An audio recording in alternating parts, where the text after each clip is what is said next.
Evening the students of class 11th economics. आज हम करने वाले हैं इकोनॉमी के बारे में स्टडी कि क्या होती है इकोनॉमी। हमने स्टार्ट किया था क्लास 11th का माइक्रो इकोनॉमिक्स और उसका भी chapter number 1 introduction to micro economics, और उसमें हम अब एक नया टॉपिक स्टार्ट करने वाले हैं, that is what is an economy.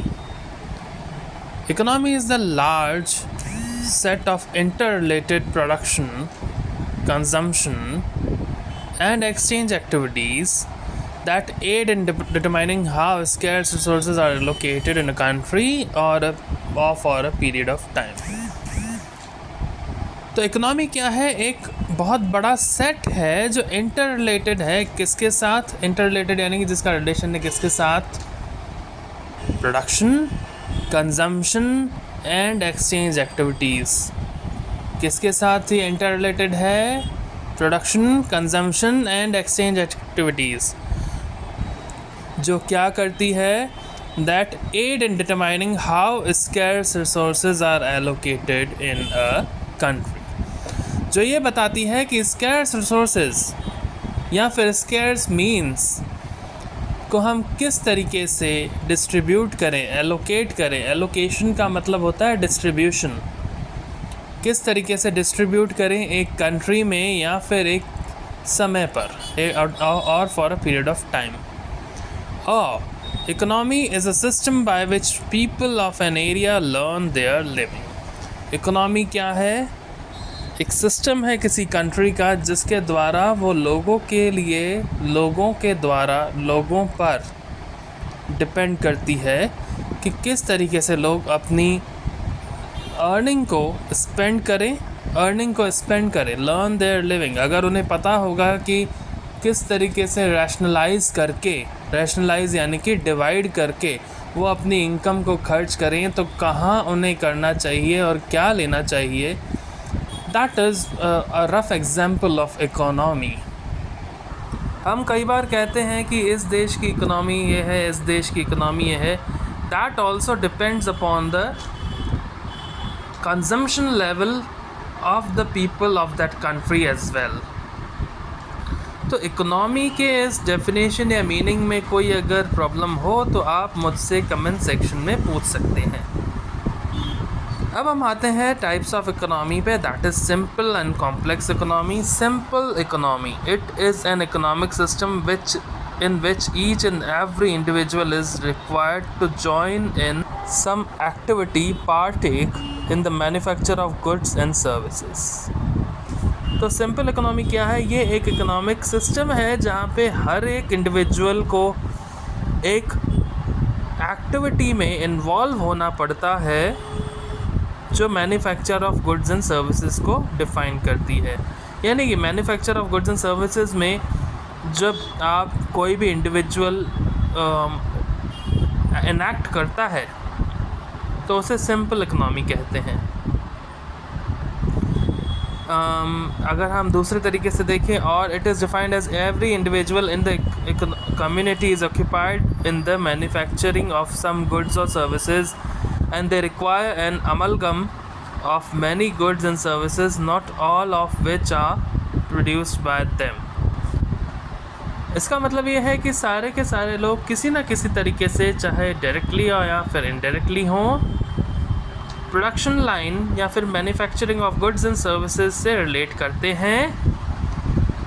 Require an amalgam of many goods. Amalgam का मतलब है इंटीग्रेशन। अब इंटीग्रेशन का मतलब क्या होता है? मिला देना।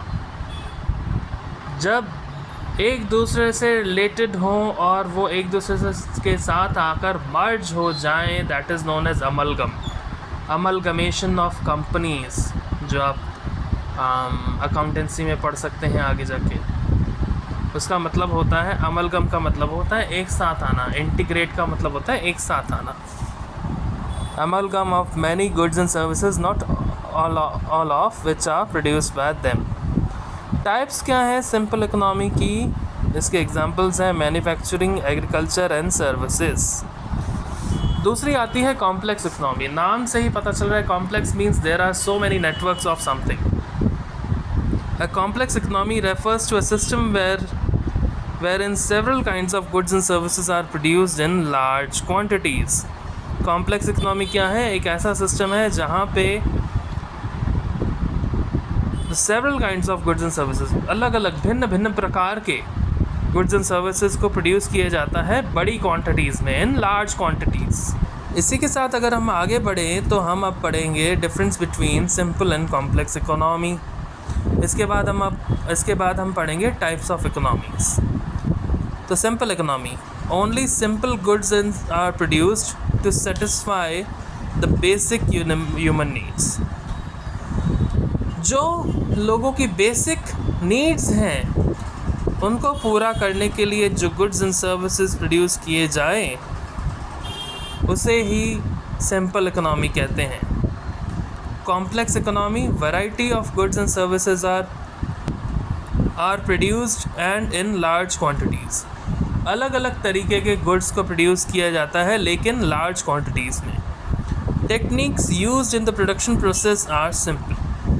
जो टेक्निक्स यूज़ की जाती हैं प्रोडक्शन के प्रोसेस में सिंपल इकोनॉमी के अंदर, वो बहुत ही सिंपल और हम कह सकते हैं कि पुराने ज़माने के अकॉर्डिंग होती हैं, बहुत ही सिंपल और सीधी सी। Techniques used in the production are complex and highly advanced. नई तरीके की टेक्निक यूज़ की जाती है सिंपली अगर कहा जाए तो। Barter system is used for buying and selling of goods. Barter system, अगर आपने कभी पहले पढ़ा हो अपनी पुरानी सोशल स्टडीज़ की क्लास में, बार्टर सिस्टम कई बार पढ़ा होगा, आई थिंक क्लास 10th में या फिर क्लास 9th में। बार्टर सिस्टम का मतलब होता है exchange of goods for procuring goods. जब आप गुड्स के बदले में गुड्स देते हो, यानी कि मैं अगर 2 किलो शक्कर ले रहा हूँ तो उसकी जगह पे मैं आधा किलो चावल दे रहा हूँ या 1 किलो चावल दे रहा हूँ, तो उसे कहा जाता है बार्टर सिस्टम। मैं अगर बॉटल ले रहा हूँ किसी से तो मैं उसकी जगह पे उसी को सेम बॉटल प्रोवाइड कर रहा हूँ, दैट इज़ बार्टर सिस्टम। और कॉम्प्लेक्स इकोनॉमी में सिंपली मनी यूज़ होती है। Money is used as a medium of exchange for goods and services. तो बार्टर सिस्टम होता है द मीडियम ऑफ एक्सचेंज, और गुड्स एंड सर्विसेज के लिए कॉम्प्लेक्स इकोनॉमी में होता है money. Wants are limited as people live in isolation and are self-reliant and self-sufficient. जो ज़रूरतें होती हैं वो लिमिटेड होती हैं सिंपल इकोनॉमी में, क्योंकि लोग आइसोलेशन में यानी कि अलग रहते हैं और सेल्फ रिलायंट और सेल्फ सफिशिएंट होते हैं, यानी कि सारा काम खुद करते हैं। Goods are provided in large quantities not only for self-use but also to be supplied and sold to distant markets. जो गुड्स हैं वो प्रोड्यूस किए जाते हैं बड़ी क्वांटिटीज़ में, लार्ज क्वांटिटीज़ में, सिर्फ उनके लिए नहीं जो खुद के लिए यूज़ करें, not for self use but also to be supplied and sold to the distance market, जो अलग अलग मार्केट्स में भी बेचे जा सकें, ऐसे गुड्स प्रोड्यूस किए जाते हैं। It is a self reliant economy. इसमें आपको सारा काम खुद करना पड़ता है, सेल्फ रिलायंट है, और बहुत ही छोटी चीज़ें होती हैं, इन्वेस्टमेंट्स भी छोटे होते हैं। It is a modern economy. ये एक तरीके की मॉडर्न इकोनॉमी है। इसके डिफरेंस में कोई प्रॉब्लम हो तो आप मुझसे पूछ सकते हैं कमेंट सेक्शन में। स्टूडेंट्स, आज हम टाइप्स ऑफ इकोनॉमीज़ के बारे में भी पढ़ेंगे, लेकिन हम आज इसके 3 नाम ही पढ़ लेते हैं, बाकी मैं आपको कल पढ़ाऊँगा। टाइप्स ऑफ इकोनॉमीज़, कंट्रोल्ड और सेंट्रली प्लान्ड इकोनॉमी, दूसरा है फ्री इकोनॉमी और मार्केट इकोनॉमी, तीसरा है मिक्स्ड इकोनॉमी। तो ये 3 नाम हैं, कंट्रोल्ड और सेंट्रली प्लान्ड, दूसरा है फ्री और मार्केट, और तीसरा है मिक्स्ड। इन तीनों के बारे में हम कल पढ़ेंगे, और उसके बाद इसका एक टेस्ट पेपर बना के मैं YouTube पर डाल दूँगा। आप लोग उसमें से कॉपी कर सकते हैं और अपने टेस्ट दे सकते हैं। और इसके अलावा मैं एक नया चैप्टर भी इसके बाद स्टार्ट करूँगा, जो होगा chapter number 2। Okay, so till then, good bye, have a nice day. सब अपना ध्यान रखें, अपने मम्मी पापा को परेशान ना करें, और जो आपको मिल रहा है उसी में ही खुश रहें। Good bye, have a nice day and good night.